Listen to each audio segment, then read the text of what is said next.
Hey, what is up guys, this is Cobb, and the producer live letter at Fanfest for Final Fantasy XIV just concluded. It was a long one, it was covering everything to do with patch 6.5, everything that we know so far. A lot of things were confirmed, a lot of things were alluded to, and yeah, it's just a lot of exciting news for FF14 players waiting for new content. We've got a bunch of dates of when this patch is coming, etc, etc, new features that are coming, stuff like that. And we're going to cover them all in this video, because like I say, it was a very, very long live letter, so I thought I might as well break it down to all whom it may concern, so that, yeah, save you a whole bunch of time and cut to the meat and potatoes of what was covered. First of all, the patch is actually going to be dropping in two parts, as is kind of customary with Final Fantasy XIV expansions. The final patch of every expansion tends to be cut in half. In this case, the first half of patch 6.5 is going to be dropping early October, so that's like what, few months, couple of months, something like that. And the second half will be dropping early, or rather mid-January in 2024. So it's certainly going to be spread out by quite a bit. There's going to be a hell of a lot of them to get through, so it's understandable as to why. And we're going to start to cover all of that good stuff now, starting with the progression of the main story quests, the MSQ, man. So there was a lot of speculation about, okay, we need to get our hands on an abundance of light aspected ether in the MSQ. This is a quick TLDR. And it turns out that the shard of the first, has an abundance of light aspected ether. So people are like, ooh man, are we gonna go like use Eden to do something on the first? Are we gonna go meet Rini and Gaia, aka Reen? Means what we call her Rini. Can't help ourselves, she's just too cute. Are we going to be meeting up with Rini? Are we going to be bringing Reen to the source? You know, what's all that about? Like, how is that going to happen, you know? Well, it turns out that in this screenshot revealed right now, that is hopefully on screen right now,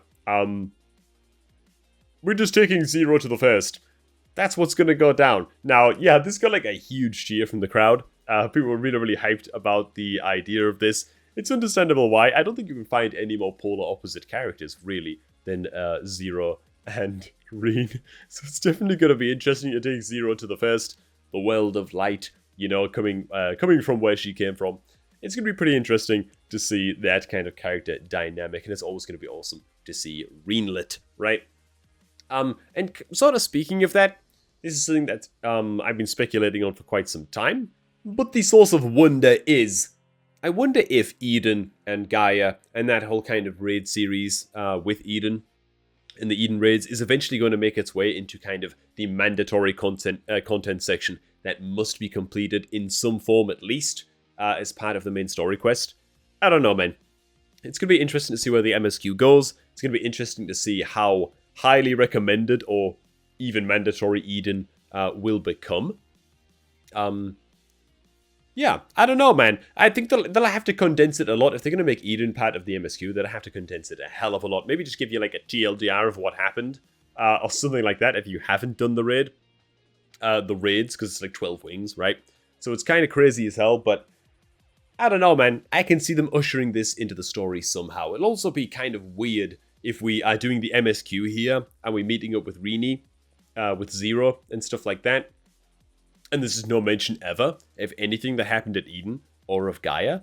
Given that like Rini and Gaia are like this, you know what I mean? They're practically inseparable after that raid series, so it's going to be very, very interesting to see how they actually handle that. We also got a glimpse at a new incoming dungeon, I believe. So just pop up the screenshot next. Yeah, I'm not really sure what to think about this one. We're under the moon somewhere. The moon of the 13th, so like the blood red moon, you know. Their version of Zodiac's old chamber, Zeromus' chamber. I don't know what the hell we're going to do to get here. It's crazy as hell. Maybe we can do like an underground attack and come up underneath Zeromus to like headbutt him in the nuts or something. I don't know what we're doing digging around in the moon of the 13th, man. But yeah, it's going to be pretty intriguing to see how we get there. It looks like a pretty badass layout as well that they can do a lot with. So yeah.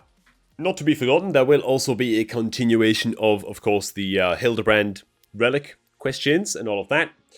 I don't know how I feel about that, to be honest. I don't know. I know Hildebrand is very, very hit and miss with a lot of people. Some people really, really like it. Some people despise that Hildebrand is mandatory for them and these sort of like comic relief questions and stuff. They're just not really a big fan of them. And I don't know, like, I sort of get both sides. For me, I really have to be in the mood to do Hildebrand-related stuff. Otherwise, I just won't do it for the longest time. I'm talking, like, sometimes I fall, like, months behind with stuff like this, you know? So, I don't know how I feel about it. If you like Hildy, then good for you. There's more Hildy coming in 6.5 as pertaining to the relic questions. There's also going to be, apparently, a continuation of Tataru's Grand Endeavor is also going to be a thing, which is sort of interesting. I'm actually quite enjoying that question. Having said that, there's huge gaps of time in between as this, in between every, like, stage of this question, Tataru's Grand Endeavor. And, yeah, I've got, like, clips and recordings of Tataru's Grand Endeavor from, like, the start of the expansion, dude. Just, like, sitting there waiting, and, like, me and Sophie are eventually planning on combining all of the parts into one continuous playthrough of Tataru's Grand Endeavor, you know, question. But it's like, dude, when is it even gonna end, man? When is it gonna end? Because they didn't say anything in this live letter about the question ending with Tataru in 6.5. So maybe it's just gonna go on, man. I don't know. I might be holding on to these clips for, like, the next 3 years or something before this question eventually gets wrapped up. But I guess that's for me to worry about. But yeah, more of that action coming in 6.5 as well. We also, of course, get a continuation of the Myths of the Realm raid series with the Gods of Eorzea and all of that. These are awesome. These are so cool. These are sweet. Man, I love doing, like, the reaction videos to these, like queuing them for the first time blind on the day of launch. Me and Sophie did that last time. And these were just so sick. They were so sweet.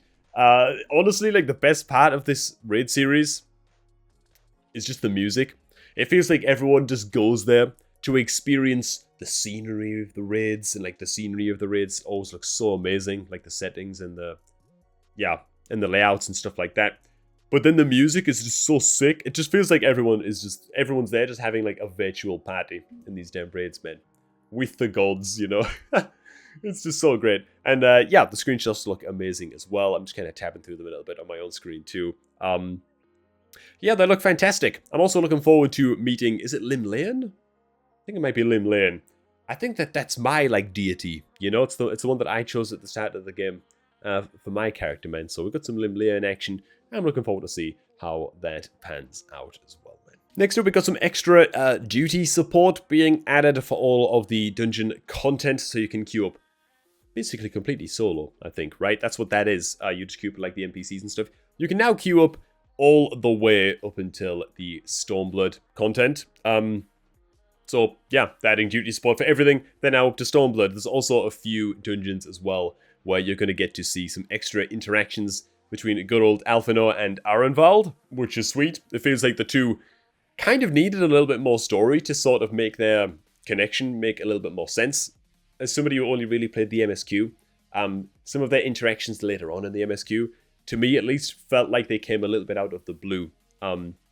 Because I wasn't fully clued in on just how kind of, like, gelled those two were, you know, and just how to, like, the kind of bond that those two shared. So, yeah, it's sweet that we get to explore some extra story via this. And there's also a new variant, new Criterion dungeon, Alawau Island.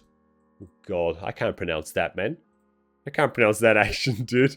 No need. Okay, and apparently there's no need to have completed the previous Sildin Subterrane or Mount Racon in order to take part in these as well. The screenshot, is this the screenshot? Dude, look at how dense the greenery is, man. Bro, the graphics updates, very, very noticeable, to be honest. That looks really, really sweet. It looks really, really cool. Really, really awesome. I haven't actually done any of the variant or Criterion dungeons. I should probably get on that at some point in my life. But yeah, there you go. 6.5. More's coming. Real quick, we next up got a bunch of job and PvP adjustments, but not much coming really in terms of these changes. It's very, very small stuff overall because I think there's like a bunch of tournaments or something going on right now. And they don't want to interrupt those tournaments by changing too many things, which is totally fair. And of course, patch 7.0 will be the next thing to drop after 6.5. So making any big adjustments now, only for things to be overhauled again in 7.0, just doesn't feel like a lot of sense. However, And hopefully Sophie can find a screenshot of the Red Sands, because I actually don't have one right here. But the Red Sands is going to be a new Crystalline Conflict PvP map to enjoy, to mix things up with. We're going to probably be looking at something like some Sandstorm, Sandnado mechanics going on in this one. There's always a bunch of environmental hazards to make each map unique. So yeah, it'll be kind of interesting to see what they do with the Red Sands. Now, as mentioned earlier as well, we do have some Island Sanctuary updates. We're talking about the extra ranks, the extra crafting areas becoming available, new buildings, stuff like that, new building tiers, I think, maybe, as well as new farming areas, and a mobile. That's what they're called, right? The big tentacle-headed, very, very hungry plants that you can now apparently tame and add to your pasture, which I don't know why you do that, but there you go, you can. So that's cool. I do really, really like the Island Sanctuaries. I like that kind of stuff that you can sort of switch your brain off after, you know, a long-ass day at work and just kind of grind away, listen to a podcast, listen to some music, whatever, chill out for a half hour on your island. That's my kind of wind-down gameplay that I enjoy quite a bit, man. So I'm looking forward to getting to my island again quite soon in preparation for 6.5. Oh, and apparently there's also going to be new sort of like side quests on the islands called Felicitous Favors that you get from Felicitous Fables, aka Talking Cats, I think, as far as I can tell. That are going to give you like special requests, special island requests for like island supplies, handicraft, stuff like that you can then pick up and make deliveries for on the island with some very, very special rewards. So yeah, we're going to see how that turns out. And last, but certainly not least, in fact, I'm pretty goddamn hyped about this one too. This is, of course, the Gold Saucer event coming some point in 6.5, probably 6.55, or whatever, however you term that, which is the Fall Guys and Final Fantasy XIV crossover event at the Gold Saucer. This is just going to be awesome. This is going to be sweet. I'm going to be pumping out a few videos about this one, see if we can get ourselves a win. I suck at Fall Guys so badly. It's ridiculous. I mean, I'm just really, really terrible at it, man. Especially like the jumping, like the hex puzzles and stuff like that. Oh my god, I just can't do it, dude. But yeah, you also can laugh at me when this drops, and we can pump this pump the hell out of this content, get a few videos about this, man, because it looks really, really good. It looks really, really well done. Hopefully Sophie can pop up a couple of screenshots of what the Fall Guys crossover is going to look like, and what the maps are going to look like in the Gold Saucer, because honestly, they look ridiculously good. They even got like the Fall Guys UI and everything on this, man, so it looks awesome. I'm looking forward as hell to that. And that's about going to wrap all of it up, boys. That is a TLDR quick list of all of the things that were covered in the live letter for 6.5. Hope you all enjoyed. Make sure you like, comment, subscribe, all of that good stuff. And I'll catch all of you guys just a tad bit later.